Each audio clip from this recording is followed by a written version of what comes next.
Hello everyone, this is Tanya here from EduTV, and today we are at the prestigious Janki Devi Memorial College. With me is the principal of the college, Professor Swati Pal.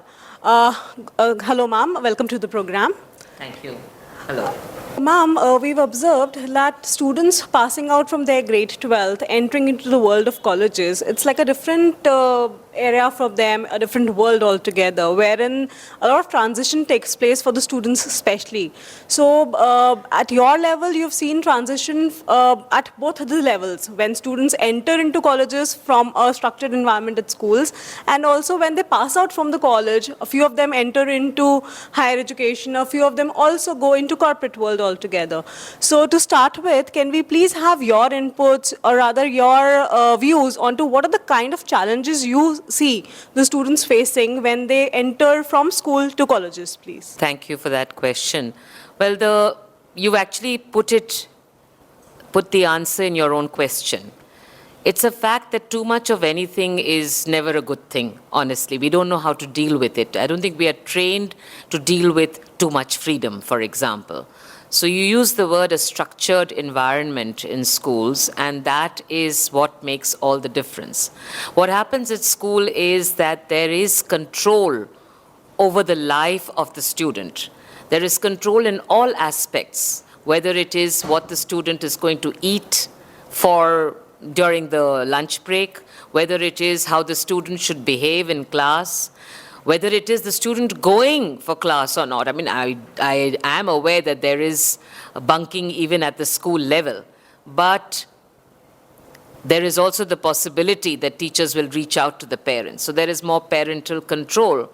Parents are also always nervous and worried about their students, about their children going to school. So they are more alert about any kind of signs that might display something that is deviant, right?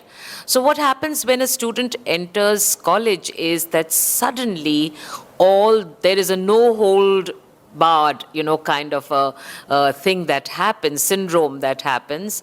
And suddenly I find, in fact, I've often talked to parents about it, and I've told them not to let go so quickly, in the sense that, of course, nobody wants your parents to be policing you all the time. There are also parents who police their children so much that they completely choke their children. So again, that is too much. So too much of that is not a good thing. Too much of suppression is never a good thing. It has disastrous consequences.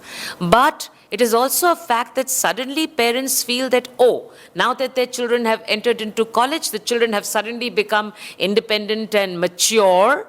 There is the mistaken belief on the part of parents that when students enter into college, many of them are 18-year-olds, so they have the right to vote. But having the right to vote isn't necessarily a yardstick for maturity. So what happens is that this freedom, or this unstructured environment, and the fact that the choices that we make, this whole question of choices that a student makes when she or he enters into college is the difficult part, because the tendency in most cases is to succumb to peer pressure.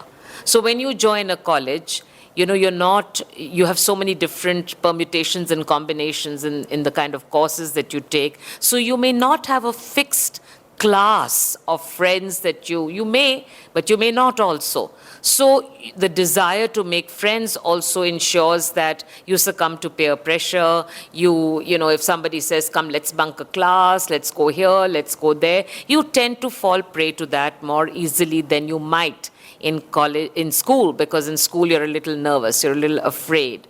In college, by and large, teachers will tick you off. There are certain rules, but then, the rules are often stretched. People are very kind.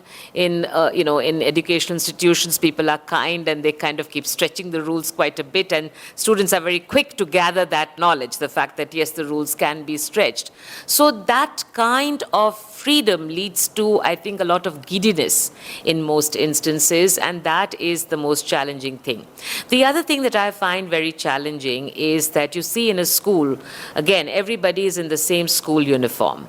So the difference in social class within the classroom, within the school, is not as visible as it becomes in college. So there is a lot of pressure on a student to be with it, to be with the times, you know. So they put a lot of pressure on their parents for the right kind of phone, for the right kind of outfits, for the right kind of bags, and so on, because you are so nervous about not revealing that you may not quite belong to the elite class. So this elitism that, you know, students encounter when they come to college, which gets taken care of in school because, you know, as I said, to repeat myself, in school you're all wearing the same uniform. You know, and a lot of schools have specific rules about the kind of bags that you can bring, you know, about the kind of stationery you can bring, about the fact that, okay, you can't grow your hair beyond a certain point, you can't wear earrings, you can't put nail polish, you can't put makeup, and so on. A lot of schools do have specific rules about it, but not so in college. So that actually leads to a lot of pressure for many of the students. So these are just some of the many challenges that the students face.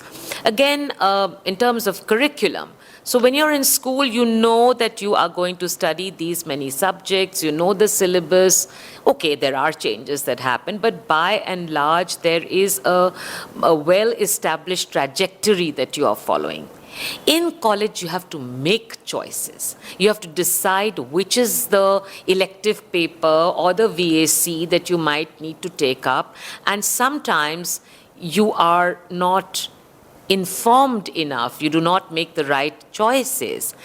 The rules are, you know, difficult to overcome. You make a choice, you may get stuck with that choice, okay? So in that sense, it does become, and this is also a time in India of great change that is happening. There is a change a day, I believe, that is happening. So keeping pace with those changes, coming to terms with the fact that it's not going to be simple, it's complicated, is really, I think, a great pressure on, it's going to take some time for it to ease out, for things to get streamlined. This is what I feel.